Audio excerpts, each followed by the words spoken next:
بێت شتێکی زێرە من پێم وایە ڕەنگە باسی نەکرا بێچونکو معقول نییە ئەو پیا و حەجنەوە پێم وایە ڕەنگە دەجاریش تری کردووە بەخۆی ها ئەمن ئەگەر شایەت پەیانە بینارێم حاجی سەلاحەدین شەرافەتی خۆی گەلێک زیادە لە هەموو لەقەبێک و لە هەموو ناوێک و نازانم چی مامۆستا ینی خەریکە پرسیارەکانی دیکەمان وەڵام دەدرێنەوە بەس پێم خۆشە زیاتر بچێنە ناو باسەکە ینی دەربارەی بیری نەتەوەی لە سەردەمی سەلاحەدینی ئەیوبی هەندێک لە پسپۆران دەڵێن بیری نەتەوەی لەو سەرەمەداننی و بازنی ئاینی و ئاین پەروەریدا توا بووە هەندێک دەڵێن نەخێر ئەگەر بیری نەتەوەی بەو شێوازەی ئەمڕۆ کەش نەبوو بێ خوار هەبووە بەڕای ئێوە هەستی نەتەوەی لەو سەرەمەدا لە لای گەلی کورد چۆن بووە بەتایبەتی لە سەلاحەدین ئەلبەتە کوردێک خۆی بە کووردا دەنێ بەبێ ئەوەی کە لە مەکتەب خوێندبیتی کابرا دزەیە دەرێ دزەییم چ جایەوەی کە برێ کوردم مەسەلا یەک بەرباسە دەرێ بەرباسم یەک ئاکۆیە دەرێ ئاکۆم هەمووی معتەزە بە ورومەی خۆی ئەوجا لەو دەمایشدا چی بەدیل نەبوو لە جیاتی کوردایەتی یا لە جیاتی عەشیرەتایەتی شانازی بە شتێکی تر بکە حالی عەرزم بووی ئەو خەرکە لەو سەردەمیدا خاصەتەن سەلاحەدینێک هەبێ کە چەندین ئەمیر و چەندین قائیدی گەورە و چەندین پیاوی زل و چەندین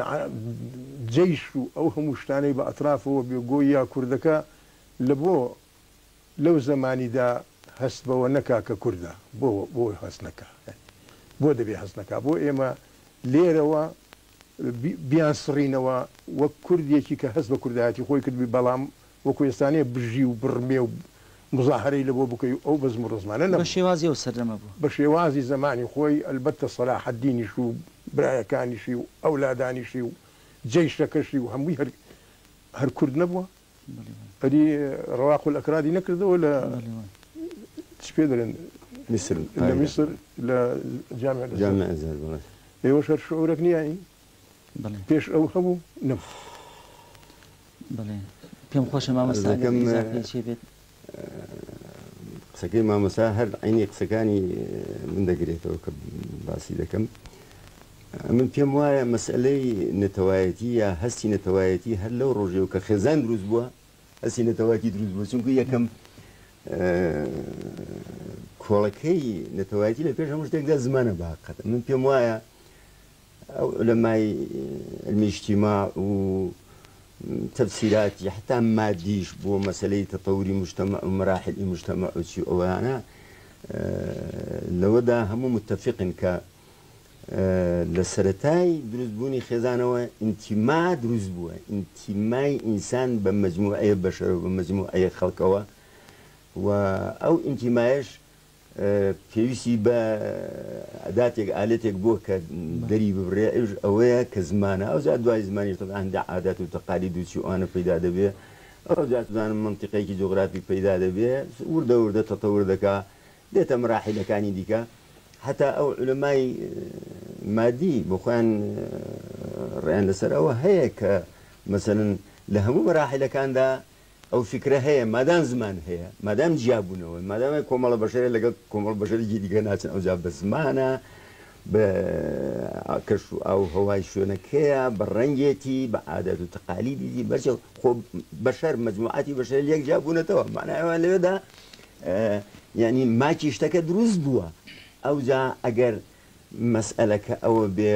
کە گوایە قەومیەت هەندێک شرائیتی هەیە لە بدایەتی قڕنی نۆزدە و چی ئەوانم دەست پێ دەگا گوایە دەبێت زمانێکی مشتەرێکی هەبێ و زەویەکی هەبێ و ئەردەکەم ئیقتیسادی گوایە مشتەرێکی هەبێ و گوایە عنعنات و تەقالید وەک دەڵێن تەکوینی نەفسی مشتەرێکی هەبێ و چی هەبێ و چی هەبێ باقەت ئەوە هەمووی خلاصەی مەراحیلێکی دیکەن کە ڕەنگە ئەوانە هەمووی ببێتن بە ئەساس بۆی ئەوە لەو مەرحەلەیەدا بەخۆی نشونمای کردو ئەو شکڵت دەوڵەمەندەی وەرگرتووە کە ئەو ڕۆپی دەڵێن ئەوە قەومێت معنایەکە ئێوە ئەو معنای دەوڵەمەندەی وەرگرتووە بەڵام معنای ئەوە نییە کە هەستی نەتەوایەتی و شعوری نەتەوایەتی نەبووە نەخێر هەبووە و ئەمیشەش دەبێ وكم ما مسافر موي عرضكم صلاح الدين أيوبي لحقدا إما دبي أو بزانين لما تاريخ لما يميجو لبرأوي كمسلمان بون رنجا هندي كان عرب بون بيتن رنجا هندي كان ترك بن رنجا هندي كان أواني بعض يشتيان كربيت جير ليوا حتما كما صلاح الدين أيوبي كردبوا زياتر بو باريان دا بردوك أو زياتر مسلمان رنجا شايفشان براي ندابي أصلا بلين أو كردا يجي شو عباس محمود العقاد بخوي كردا كوري كلاف فروش يقبوا تيبي لسر صلاح الدين أيوبي جانا وزور بداخل ودلا زور جال جورا بياواني دنيا لنتهوي زور هرشي وبرشي دروز دبن كبداخل وملتكي خوي بهرشي وبرشي زاني عباس محمود العقاد أذا كم أو نوع الشعور هي أو زما مسافر موي كرد بو بشيوعي بو بنازي بو هموي أو تياراته هموي راس بلام جاري وهاي قربان هرو هاي تياري إسلامي خلق هموي استقداب دكا وايل يدكا قربان كذب لقوميتي خوينا كاتواني الدماغ ملاحظة شكولا بلام قربان بعقيدة من هيش ملتي بقدر كرد مسلمان نبوه هيش ملتك بقدر كرد بفروش مسلمان نبوه بدليل صدان علماء كرد لهمو زان السكاني إسلام دا كتابيان هي ودوريان هي وشيان هي وشيان هي استاج ملتي كرد مسلماني كي هوليري لتركماني كي هوليري لتركي كي هوليري والله دقري لو عربستانا لبنجاد دو مزقو نابيني وكشي لكردستان دا ديني مزقوتي تدانا بي دين نبو فقيتي تدانا بي او معناه او يا او كردا لهمو كزرنجا مسلمان تربو بي اوش تفسيري خوه هي كردا كوكم ما مسافر مي او انتماي كوني ارتباطي خنو عشائري شو او وايلي كردوا زياتر برواي بافكاري دينو بمسلمانتي اوشتانا هبيت او جي شكل عامله كان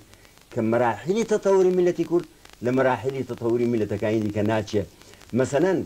خو كردش عشائر بو عثماني كان عشائر بو مغولي كان عشائر بو عربي عشائر بو بلام لبر اوي برو بري لكرد كراوان اوان لكرد صلاتيان زور تربو ان شاء الله ولا كرد كان يفرجاو تسروا بحقت نيري دولتك يعني بكرد بنيت هنا يجي وكو كريم خاني زند تصورك كذا بيه بباشاي إيران في دلنا أخذته بوي باشا نخير أمن باشاني من كابراي تشيلو ريزندم أمن وتشيل الرعايان تعففي لوكر خوي كاب باشاي إيراني وكين نخير من نوم وكيل الرعايا بحقك مثلا كرزور لو سرداراني كود أمن كم وايا كرد طبيعتك ديكيش هي لقى أوجا كدرة لقى أوجا كزور بياوة كزور جريئة زور شرف من ده بلان تواضع إيكي إقجار قوري هي حتى برامبر بدوش مني خوي يعني كرد هرجيز نيمستوا برامبركي واتصور بكا أجر لقالي تشاق بي ولقالي بياو بي قطعا خوي لو بقارو تربزاني أول بزوق كوتوا بس الكود بداخلهم زور بداخلهم بحق وتخبى نكتة كدلبوا برا كابراية كرد سواري حشتر بو دسير بو حج قال الري صاحب حشتر وانا كا عربا في دري انزل ايش خوي لي كردك انا زاني ما نايش او جاري تيرا انزل الدابه تاكل حشيش وتي كفر بابا ام اسمه حجازي جاري كيف يمدري كشيش كيف يمدري خنزير وقصه وضعك اوهاب وفقيري عربيشي نزعني وكسي لبني دنيا بو حجازك هودك فيها والرنقل الري دجاران سريبه كردك لقال ايمانك زور حتى مثلا كدبيت برين كدبيت درويش بدرويشي تواب ديكا كدبيت صوفي قريتي تواب دكا كا لا يعني سياستي قد زور بتوخي تيدا قال دبيتوا بداخوا يعني اگر هاتبا يا بعض كسب وكاري وكوي اولاتاني مستريحا نختك خرككي خافران دبا بخوشي وبنازانمتي وبدنيا الرون وبصفر وبأوانش تخوش انا ابيش اوهموا تعصبين ندبو فقد يستاهل بداخوا يعني بتبكى يعني هذا يوم تعصب جا قوربان هەر بۆ تەکمیلەی قسەکەی مامۆستامان لەو وڵاتی ئێمە لەو منطقەی قەرە حەسەن ئەوانە هەرم بۆ خۆم حتا دایکم زۆر جار بەگاڵتە پێم دەگوت تۆ بە عەرەبی نوێژ دەکەی یا بە کوردی دەگوت ڕۆڵە هەیە و عەرەبی نوێژ بکە باوەڕم پێ بکە یعنی تەسەوری وا ئەو خەڵکە زۆری تەسەوری وا بوو چونکە تی ناگە نازانێت دەڵێ چی ینی باقەت وەکو لەبەری دەکا ئەوە نوێژە و بەڵام زۆر کەس ئێستاش ڕەنگە هیوامە هەیوا هەبێ خەڵکی وا هەبێ لەو گوندانە لایەن وابێ ئەوە ئەوەی دێڵێ ئەوە نوێژە و پێ وایە بە کوردی نوێژ دەکەن ئەوەش جانیبێکی دیکەیە کە کورد حتا لە دینداریشدا خۆی لەبیر نەچوەتەوە تەنانەت دەڵێ من نوێژ بە کوردی دەکەم ئەو قسەکەی مامهێن بنەیە مەمەژار دەڵێ بە کوردی دەمرم بە کوردی دەدەم جوابی قەبرم کاکە ئەوە نەزعەیەکە ئەوە شتێکە بەڵام ئەوە هەرگیز لەگەڵ ڕوحی مسلمانەتێکە لەگەڵ ئیمانە بە خۆدەگە هیچ دووفاق نییە متەناقض نییە چونکە هەردووکی بەڕاستێتی پێ وایە بە کوردیش ڕاست دەکا پێ وایە وەکو مسلمانیش بەڕاست دەکا باکە شاعرێکی دیش گوتوێتی گەر مەڕنەموکەی عەرەب لێم پرسێ وای تێڕا دەخڕم کە ئەو بترسێ لە قەبر مامۆستا مادەم هەر باز لە بیری نەتەوەی دەکەین پێمان خۆشە پێشبینی جەنابەت بزانین ئێمە ئەوە سەدەی 20 تەواو دەبێت پاش ساڵ و نیوێک دەچین ناو سەدەی 21 بەڕای بەڕێزت گەنجی کورد لەم سەدەی داهاتوو چۆن بیر لە کوردایەتی و لە بیری نەتەوەی چۆن بیر دەکاتەوە بەڕای بەڕێست مەقسەدت سەدەی 21 کەخوا مامۆستاوە هەرچی پێی دەرەی تاریخ و هەرچی پێی دەرەی دووا ڕۆژ ئەوەی لە غەیبدایە بە کەس ناکرێ بڵێ ئەوها دەبێ ئەوها دەبێت ئێستا تەسەور دەکەی لە ئەفغانستانێک بە چە سەقایەک بۆ مەلیک دوای هەندەی نەبردێکی دی هاتوو ئەوی تر هاتوو پێی ناوێ ناوی خەڵکان زۆر بێنین بەعزێک بوونەتە میری سەربڕ لە خەیاڵی بەشەردا نەبوو ئەو کابرایە لە 5 دیناران مانگانە زیاتر بستە گیرفانی چونکی فەقیری نەداری خوێڕووی کەچی ئێستا حاکمی کائینەت مەسەلەیان جا فەرمووت سوالەکەت چ بوو سەدەی داهاتوو گەنجی کورد قوربان ئێمە میحنەتێکی گەورە دەژین بەبێ ئەوەی بچمە کرێشەی مەوزوعەکە و پێک و یەک دەکات دوو دەکات چوار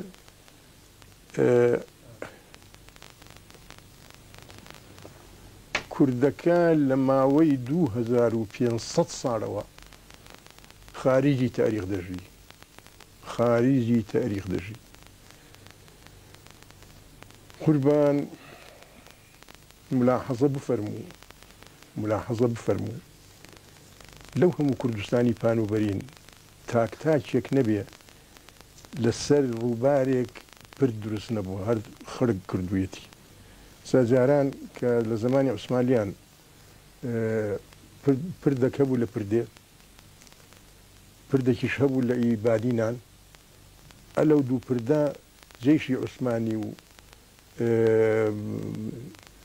بەریدی عوسمانی و مۆزەفی عوسمانی بۆ وەداتیە دەپەڕی کوردەکەش ئەلەو جیانە دەپەڕیەوە هەوراستر بڕۆ تۆ تووشی پرد نایەی بگرە لە پردێەوە هەتا ئەو لای قەندیل و دیوی ئێرانێ ئەتوو پردێک نابینی لەسەر ئەو زێیە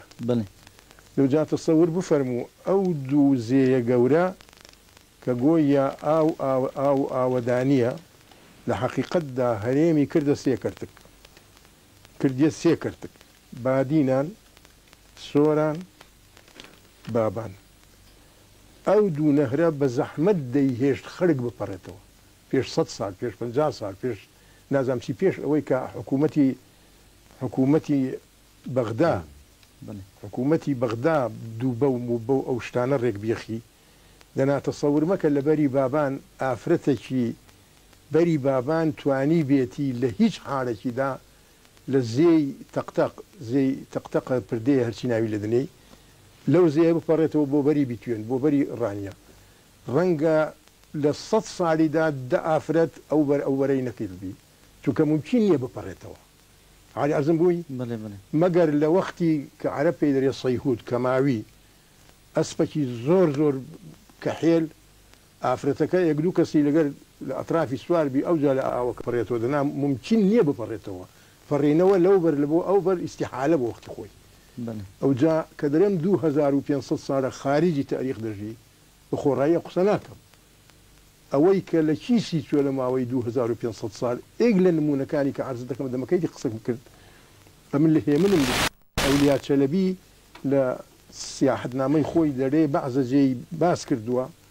دەرێ ئێرە کوردستانە دەرێ ئێستاکە 100 کیلۆمەتر لە نزیکترین ئەرزی کورد دوورە ئەو جێیەی کە ئەولیا چەلەبی بە کوردی دیوە ئەو جا قس عەلەیهی هەموو وڵاتی کەرکووکمان بوو بە کوردی تێدا نەما ئەوە تورکەکە دەرێ کوردی دەسڕمەوە هەر کورد لە گۆڕێ نییە ئەو جا کە عەرزت دەکەم خارجی تاریخ دەژین بە مەفهومی خۆم ئەمن غەدر لە خۆم و لە حەقیقەت ناکەم بەقەدەر میحنەتی هەرە گەورەی ئەو مەفهومەی کە من دەیرێم ئەمن لە دری خۆمدا شێوەن لە بۆ کورد دەکەم ئێمە ئێستا وەتەنەکەمان زۆر خطوڕەتی هەیە چونکە لە لوبی شەرقی ئەوسەتە قسەم کردووە لەو ڕۆژانە پێش فترەیەک سووریە و تورکیا و عێراق و ئێران لەسەر ئاو مناقەشەیان کرد چ بکەن دا ئەو ئاوەی ئەوان مناقەشەی لەسەر دەکەن 180 کوردە کەچی کوردەکە دەنگی نییە کە من عەرز دەکەم خارجی تاریخ دەژی بە خۆڕایی وە نارێم کوردی ئێرانێ ئێستا لە کۆیە دابەزیوە پیاوەتی خۆی و کوردایەتی خۆی دەکات لە مارێ خۆی جێی نابیتەوە مامۆستا چەندی برێی لە پەرۆشدا ئێستا کەمە چونکە بەڕاستی مامۆستا بەڕاستی گەلک متەئەخیرین یەکجار متەئەخیرین تۆ تەسەوەر بفەرموو پێش 2 ساڵ کە مانگیرە مانگێکی کە خەڵک چوە ناوی و دەست بە ئاویان تێدا گەیاند و کیسەکەیان فڕێدا لەسەر ڕووی مانگ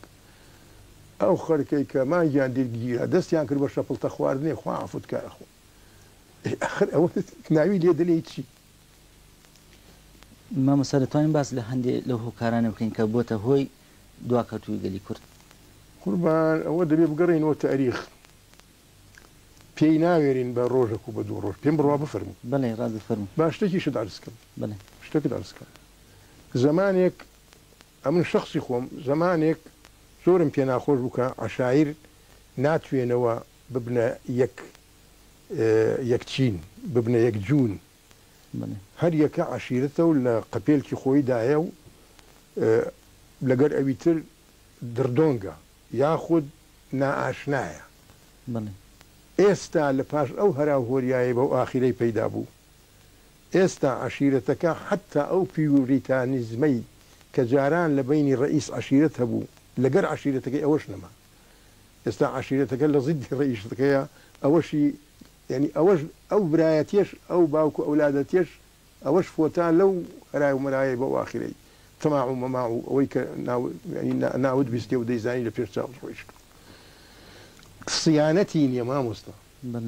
سیانەتی نییە خۆ بپارێزی لەو فەلاکەتانەی کە تووشی دێن نەختێک تەماعی تێدا ئەمە بیستومە لەو هەولێرە لە ڕۆژی فەرهود ئافرەتی پیر لەگەر دانە تۆ بچوویتە ژوورەوە هەتا بەعزەشتان لەگەرە خۆی دەربینی ڕەنگە دەستێکی ڕۆیشت ئەخر ئەوە دەزانی چ تەخەلوفەکە خوا دەزانی دەزانی چ ئوستازێکی دەوێت دەزانی چ مەعلانێکی دەوێت دەزانی چ دڵسۆزێکی دەوێت دەزانی چ متەجەڕیدێکی دەوێت هەتا ئەو خەرکە ببنە برا لە حارێکیدا کە دەگەنە یەکدی ڕەنگە سەلام لێکدی ناکە بەری بادینان نەزانم بەری بادینان لەگەر ئێرە وەنیە برێم دردۆنگ بی فقط مەسەڵەن بە زمان زۆر خراپتێک دەگەن بەری سولەیمانی لەگەر ئەو بەرەی نەوەکی تر یعنی کە ئەنەما دوو دەوڵەت ئەمانە لەبیر ئینسان ناچنەوە مامۆستا کە دەرێم لە خارجی تاریخ دەژی حەقمە وإلا معقول نییە تو دەورت دراوە بە دائیرەیەکی داخراو لە ناحەز و دژمن ئەو جا لەگەڵ خۆت ئەو هابی چی ناو لێ دنێ غەیری ئەوەی 2500 ساڵە لە خارجی تاریخ نازانی مەسلحەت چی مامۆستایانی بەڕای بەڕێزت کورد خۆی هۆکارێکە بۆ دواکەوت نەخێر ئەمن نارێم خۆی هۆکارە و یەکە لە هۆکارەکان ئەولادی شەیتانان نا ئەوە نییە فقط بۆی ڕێک نەکەوت لە هەموو تاریخ وەتەنێکی هەبێ بە ئەترافیەوە حدود نووسرابێت کە قابلی یعنی ناسینەوەی بێ ئەتو نازانی ئەگەر کیانت نەبێ نازانی هەتاکوێ کوردی هەتاکوێ هیچنی هەتاکوێ هیچی کابرایەکی برێمچی کابرایەکی دیاربکری پێش 150 ساڵ خۆ هەرنەی دەزانی سەردەشت لەکوێ هەر ئاگای لە یەکتر نەبووە تۆ کە وەتانی موحەدت نەبوو چۆنێک دێناسی کەوا بێگەلەکی زۆر لێ کراوە گومان لەوەدانی حتا برێ وەلەو کە قسەکە دەکەم قسەکە زۆری بەبەرەوە هەیە و زۆریشم لێ داخوازی دەکا کە سەبەب چییە ناشتوانم لەو شتیوا بەپەلا ئەمن بەبەریەوە بنیشم و ممکن نییە یعنی خاصەتەن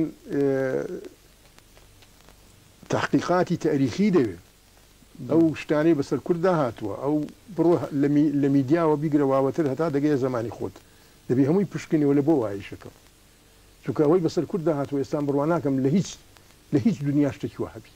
کۆسۆڤۆیەک هەیە درێن لە نازانم چیەوە تازە بەسەریدا هاتووە لەنا ڕەفیقی کورد بە خۆی نفوسی 30 میلیۆنیەوە شعبەک نییە ئەوها مستەحەد غەدر لێکراو تەجهیل کراو کوردەکە شتێکی نمونەیە بەڵێ کابێ ئەو گلەیە لە کورد ناکرێت کە گەلێکی زۆر لێ کراو بێت ئەو گلەیە لێ ناکرێت ئەسبابی تاریخی خۆی حاکمە شت لە فەراغەوە پەیدا نابی بەڵام یەک شت هەیە مامۆستا هەر چەندە ئینسان برین حجەتی بەدەستەوە بێ خۆ منداڵێکی کە تازە مێشکی دەپژێ جارێکیان کە دەستی لە ئاگر سوتا جاری دوم نیکە بەداخەوە ئێمە ئەوەش ناکەین حتا ئەوەندە هەستەمان نییە کە جاری دووەم دەستمان بە ئاگر نەسووتێ ئەوە پیا ناتوانم بڕێم ئافرین ناتوانم بڕێم تاریخ وای کرد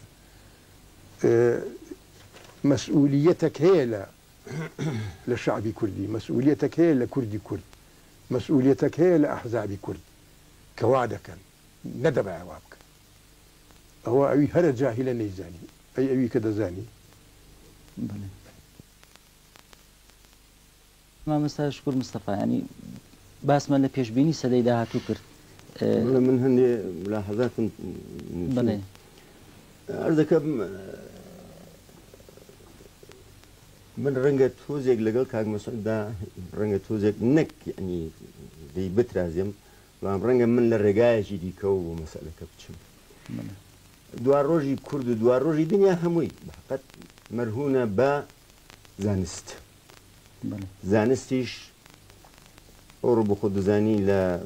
تەکنۆلۆژیای ئەو دنیاە ڕەنگی داوەتەوە ئەجەبا کورد چەند ڕێگەی دەدرێ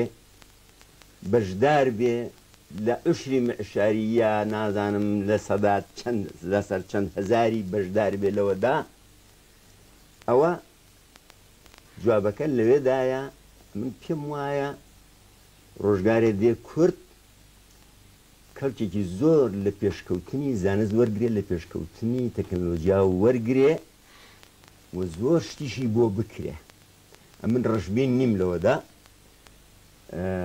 نقطەی دووەم مامەسا فەرمووی کورد لە خارجی تاریخدا ژیاوە و دەژی لە حەقەتدا کورد ئەگەر باسی عولەما و زانا و جەیش و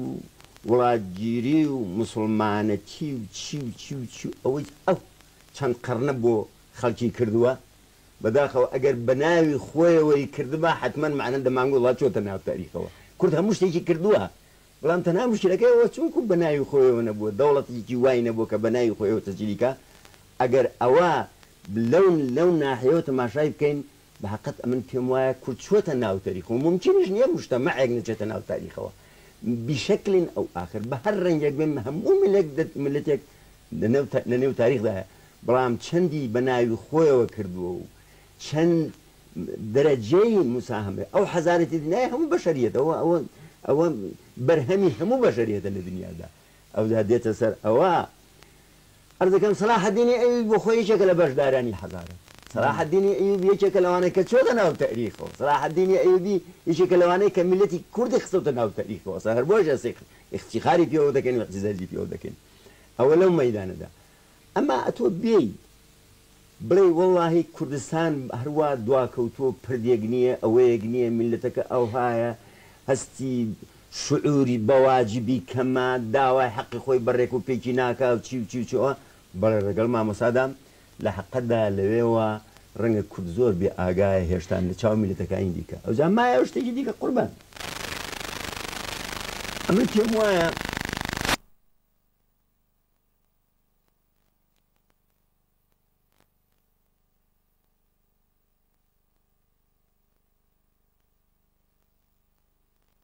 ئەو عەشیرەتگەریە کوردی پاراستووە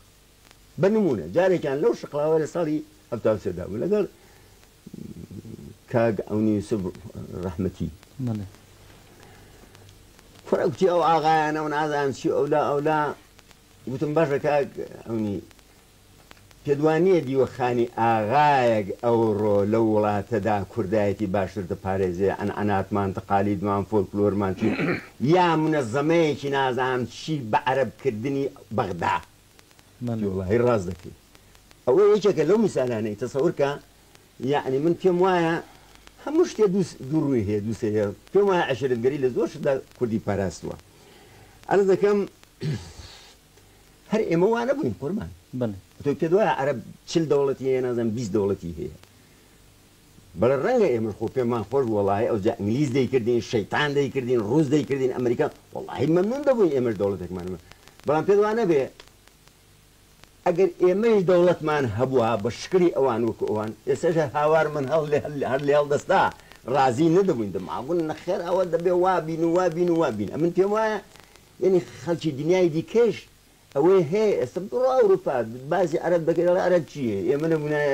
لە ساحرا دەبوون هیچ نەدەبوون بە هیچ نەدەبوون وهاوە ئەوان تەکنۆلۆژیای ئێمە نەبێ و نەوتیان لێ نەکردنەوە کە دەرێن ئەوانە چن وا دەڵێن بە حەقەت عەرز دەکەم مەسەلەی جغرافیای کوردستان مامۆستا ئیشارەتی بۆ شتێکی زۆر مهم کرد قوربان زیا بونیادۆف یەکێ عالمێکی گەورەی ئازەربایجانیە باسی ئازەربایجان دەکات لە قەرنی حەوتەمی میلادیەوە تا قەرنی نۆیەمی میلادی چی بەسەر ئەو وڵات هاتووە تەسەوور بفەرموو ئەو پیاوە لە قسەکانی ڕاباسی ئەو ئەشاعیرە کوردانەی کە دەیکا هەر لە نزیک گەنجە و عەرز دەکەم نەخچوان و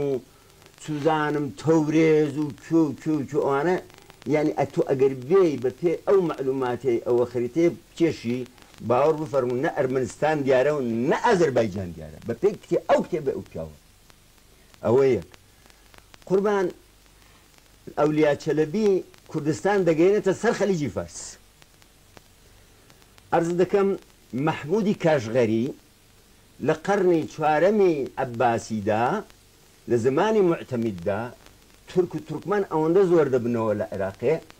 ئەو پیاوە ناچار دەبێت قاموسێکدا دەنێ بە ناوی دیوانی لۆغاتی تورکەوە لەوێدا خەریتەیەکی کردووە کوردستان حدودی لەگەڵ ئێرانە لە ملاوە لە شەرقەوە قوربان لە غەربیشەوە دەگاتە میسر بلاد الئەکرادێکی کردووە قوربان ئەجا مدەوەرە خەریتەکە ئەوە من ئەو خەریتەم بڵاو کردوتەوە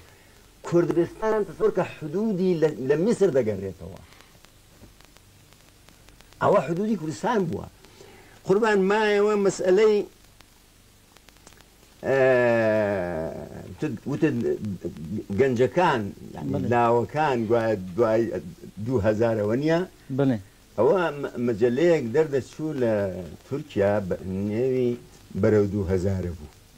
بە تورکی جەماعەتێکی یەسار و مەسار و چیوانە دەریان دێنا جارێکیان شتێکم خوێندەوە داوە بۆیە ئەو قسەی جەناب بیرهێنەوەمە دەڵێ پاش 2000 چ دەکەین لە حەقەتدا جوابەکە ئەوەیە ئەو وای جواب داوەتەوە دەڵێ ئەگەر هەر کەسە بە تەواوەتی خۆی بناسێ هەر کەسە ماڵێکی هەبێ دیوارێکی حوشێکی هەبێ و بزانێ ئەوە ماڵی ئێوە بزانێ ئەوە خانووی ئێوە چی ئەوە یعنی مەقصدەوە دەڵێ ئینسان بگاتە مەرحەلەیەک لە حەزاریەت و لە فکر و لە مەدەنیەت بەحقەت یعنی خۆی بە تەواوەتی بناسێ دەڵێ ئەوە مفتاحی مەسئلەکەیە کە هیچ ئیشکالێکی نامێنێ تووشی هیچ خەتەرێک نامێنێ دەتوانێت واجیبش بەجێ بگێنێ داوای حەقی خۆشی بکە من پێ وایە مەسەلەکە حەزاریەتە بەڵام مایە سوالێک تا ئێستا ئەوە 2000 نازانم ئەوم 500 ساڵە ڕێگەیان لێگرتون و بەرەو بریمان لێ دەکەن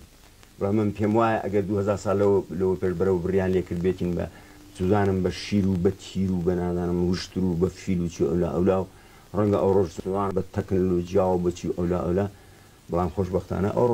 تەیارەی ئەمریکا دەمپارێزی تەیارەی خولەفا دەمپارێزی یعنی مانای وایە من شتێکم قەڵەو بوون لە مانتیقەکە شتێک ئامەزا فەرمووی ئاوەکە نازانم چێکە أنا معزم كردي وطنك خطيرة جا قوربان ئەو خطورەتی وەتەنەی ئەوە دوور نییە ئەوە قوربان سێبەرێکم بۆ دروستکە قوربان خاترێکم بگرن لەبەر وەتەنەکەم پێم وایە شار بە دەرمان ناکەن لەبەر خاتری وەتەنەکەمە پێم وایە ڕۆژگار زۆر بەرەو خۆش دەڕوان زۆر متفائلم بەحقا وەتەنەکەمان گەلێک لە خۆمان پیاوترا وەتەنەکەمان گەلێک لە خۆمان پیاوترا والله قوربان ئێمەش ئەگەر شەریک نەبوویناوی پیاوی باش نەبووینە ئەو وەتەنەمان دەست نەدەکەوت سعدە بفەرموو آخر معقول نییە ئەتوو هەرێمت سێ کردە بادینانە ئێرەیە بابانە بینی بادینان و بینی حل دەبێت استقرارەکە هەبێ نییە چ دەکەی دەبێ ئینشاءڵڵا دەبێت هو مسؤوليات تمنياته ما مسلم بلى هو تمنياته مسألة علم ومعرفة وأوانش أنا أمن لقر جنابت مدة جاراني بتصير لقرتم كومري ملاو فقيان كبدري جاي صار هاي صار صدها صار علومي إسلاميا لا لو سر تا أوسري كردستان هنا بردو دقران لما مستاي تشاك أمن لها مزقوتي خومان فقيم ديوة لديار بكر فقيم ديوة لنزيك سنة فقيم ديوة لمهابات فقيم ديوة نازانم لكوية هلا لمزقوتي خومان بلى أو هاتو تشوي فقيه وملاكة كردويانا شلقي هر قوري ترابطي قومي ولا كردستان كأوسر أوسركي آقاي ليقدي وإلا أتوتش خطوتي نتلفون ونها توتشو ونها هيك تنبوا كابرايكي خركيوان قد نيدزاني قزل درتيا حرب خيالي دانا لها حرب خيالي دانا ده أوانا ترابطي قوميان باراس لبو كردتا وملاي زور زور قبرشان لي بيابو فقد زور بداخوا نيازاني سياسة بكن مثلا شيخي زور قوريان هبوا جاي وكو كاك احمد الشيخ وبقرا وكو مولانا خالد وخوراستر ولا بو نازارم تشيو في زور قوريان هبوا بلام هل حدودي دينك ولا حدودي عبادتك او رايان بواد بو بلى يا قسكاني ما مستر شكور ببارك داتشو بقناعتي من او كردا تحديك يعني تحديك برين زمان غدري اللي كردوه تحديك زمان غدري اللي كردوه بدري جاي وقتيش بو خوشي بداخوه وصجر بداخوه نيزاني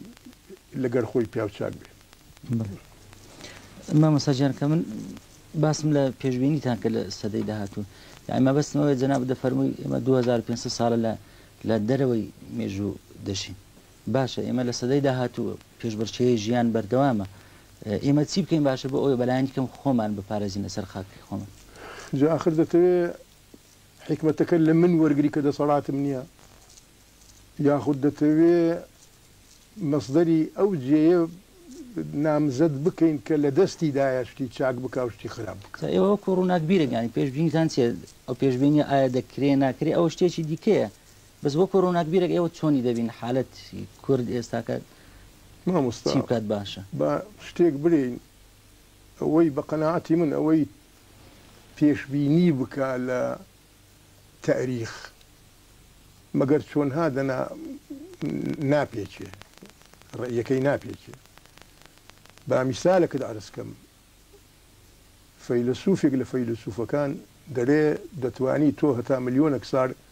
تەنەبوء بکەی لە خسوف و کسوف بەڵام هەرچی عولەمای دنیا هەیە کۆ بێتەوە یەک مێش بەرەڵاکە لە ژوورێک کەس هیچ عالمێک ناتوانانی بڕێ ئەو مێشەوا دەڕوا یا وا ناڕوە چونکە تاقەی حیاتی لەگەرە ئیرادەی لەگەرە بەشەرەکەش نازانیستەکە ئەوەی کە کردی دەبایە نیکە خۆی دەزانی دیوە نییە یعنی ئەوەی کە کردی لە شەڕی براکوژیەوە چەند ساڵە دەکرێت دەبایە نەکرێت کەچەوە دەکرێت بە قسەی من چۆن عیلاج دەکرێت نازم مامەساش شتێکی من بڕام وایە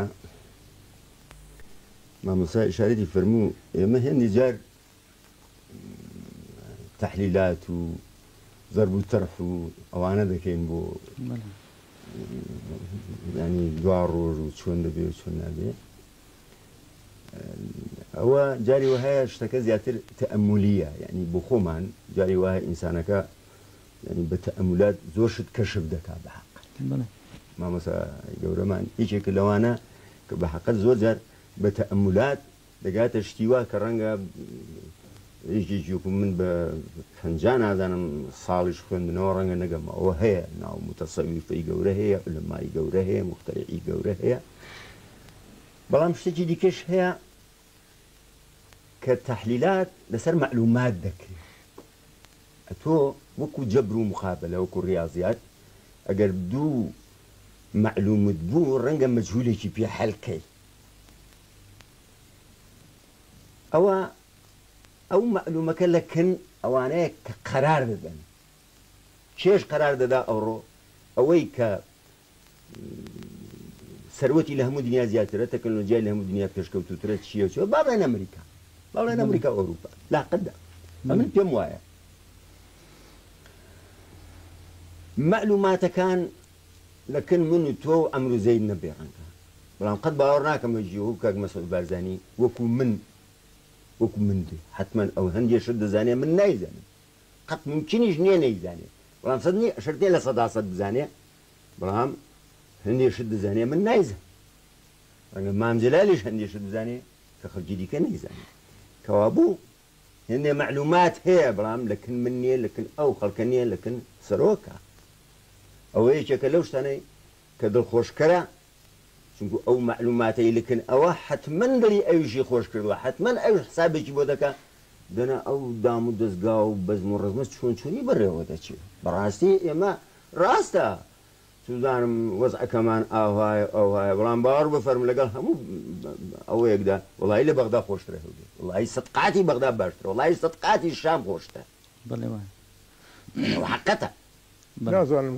شام قوربان ئەمە خەڵک هاتۆتەوە بۆم دەگەرنەوە شام چۆن دەژی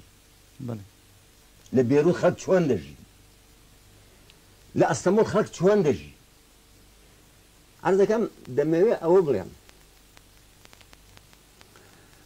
ئەو تەحلیلات و ئەو شتانە ئەمە پێم وایە تا مەجهولاتەکان ئەو مەجهولاتانە تا چەند مەعلوماتێک هەبێ مەعلومە هەبێ دەتوانین تیشکی زیاتر بخەینە سەر تەحلیلاتمان هیچ مەعقولیش نییە ئەمن بەش بە حاڵی خۆم مادام دەخوێنمەوە مادام بیر لە دنیا دەکەمەوە قەت ممکن نییە تەحلیل نەکەم و محاولەی ئەوەش نەکەم معلوماتیش پەیداکەم و ئەوجا لەو کونە و لەو جەریدە و لەو تەلەڤیزیۆن و لەو کتێبە حتمما دەبێ وا بکەم چونکە دەگەڵ تاریخدا دەژیم ئەمە بۆ خۆم حەز بۆ دەکەم ناو تاریخدا دەژیم چونکە ئەگەر لە خارجی تاریخدا بژیم دەبێ وەکو سارتەر و مارتەر وانم لێ ببم بە کابرایەکی وجودی چوزانم سرم لێ بشێوێ یا وەکو خەیام لێ بە مەسەلا ئەمن وانی مەسەلا عەکسەوە هەست دەکەم دەبێ کار بکەم دەبێت تەفاعل بکەم دەبێت شەڕ بکەم دەبێت سوزانم هەموو شتێ بکەم بۆ ئەوەی دەمەوێت بیکەم بە شەرتێکی پێت بکرێت ئەجا قوربان مایەوە چی ئەوجا ئەمن کە ئەوە دەکەم یەک شتی زۆر مهمەیە ئەمن هەر وەکو جاران مام ئینگلیز خستومیە خارجی قەوسەوە تەنها بۆ تاکتیکات بەکاری دێنام ئەو هایە ئەوڕۆ یا چوومەتە ناو استراتیجیەوە مسألة كرد شو تناو قوسي استراتيجيتي أو دنيايوا بعقدي من أمن كم واحد شنو تناو استراتيجيته شنو أجروانا به ديو بس من رسمة شيء ديو هم تيار أو هم عالم أو هم دنيا شيء دي خليك بمنه دیارە ئەو بابەتە زۆر دەخایانی پێویست بە زیاتر لە دانیشتنێک دەکات بەڵام کاتی بەنامەکەمان هەر ئەوەندەیە داوە لێبرن دەکەین بەڵێ ئەگەر نەزم شتێکی کۆتاییتانە بێ مامۆستا مەسعود وڵا کۆتایی مامۆستا هەرچی پیا و زمانی لێ بگێڕی هەر سەرەتایە جارێک بڵێ ئەوە ڕێی دەگۆڕێ ڕێی شتی مختلف دێتە پێش جارێکی شتێک لە بیر دەچی یەکت بە بیر دێتەوە حکایەتە و حکایەتی وەکو دەڵێن ئەسکەندەرنامەیە و کورد و کوردستانە کۆ سەلاح الدین و چی پێ دەڵێن سەلیبیەکان و ئەوان شتانە ئەمە وازمان لەمە سەلاح الدین هینا بەڵێ پرسیارم زۆرمە وڵا بەڵام کاتی بەرنامە نەما بەڕاستی ئەگەنە ئێمە لە بابەتەکە دەرچوین هەرچەندە ئێمەش مەطلبمان بۆ ینی باز لە کێشەی کورد بکەین ئێستاکەش بەڵام زیاتر باز کێشەی ئێستامان کرد پرسیار هەیە لەسەر سەلاح الدین بەڵام بۆ دەرفەتێکی دیکە ئینشاءالله أنا يقسم معه قالن ذلك أن نابليون بسونا لهم شري بوشو ذا شري شو ذاك وشاكاني ألبت شيء بفي كوتو هرا أو تبرون ديلو برنو شو أولا كشام بابا أو الدنيا بفرو هو وشان تبرون هالي كان وشان أخذ شون هو ذاك دي تجربة وكرت شون هالي كنن كان والله كل ما همت دقل شيري روس روت اتو همتت هبه باورت هبه متفائل بي ولايكي ولا بندي بينا لاني خوشويست سپاسی هەردوو بەڕێزان مامۆستا مەسعود محەممەد و مامۆستا شکر مستەفا دەکەین و لێرەدا دێنە کۆتایی ئەم بەرنامەیەش تا ئەڵقەیەکی دیکە هەر شاد و بەختەوەربن